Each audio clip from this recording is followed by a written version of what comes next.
এখানে একটি গ্লাসে পানি নিয়েছি, তবে গ্লাসের আংশিক খালি আছে।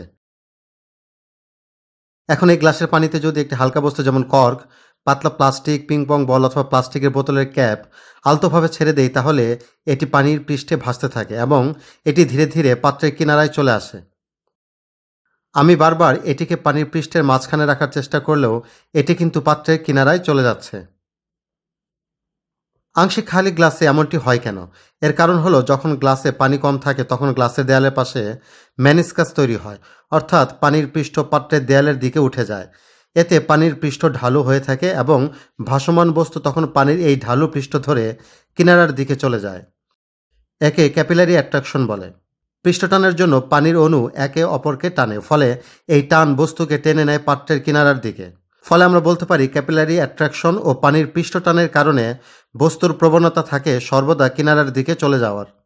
এখন একটি ড্রপারের সাহায্যে ধীরে ধীরে ফোঁটায় ফোঁটায় পানি ফেলে যদি গ্লাসটিকে পূর্ণ করতে থাকি, তাহলে পানিতে ভাসমান বস্তুটি কিন্তু ধীরে ধীরে পানির পৃষ্ঠের মধ্যবিন্দুতে আসতে থাকে এবং যখন গ্লাসটি পানি দ্বারা কানায় কানায় পূর্ণ করা হয়, তখন ভাসমান বস্তুটি একেবারে পানির পৃষ্ঠের মধ্যবিন্দুতে থাকে।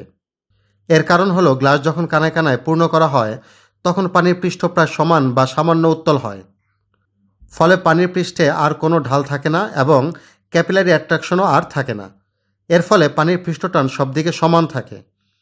কাজেই ভাসমান বস্তু আর কোনো দিকে সরে না গিয়ে মাঝখানে ভারসাম্য অবস্থায় থাকে।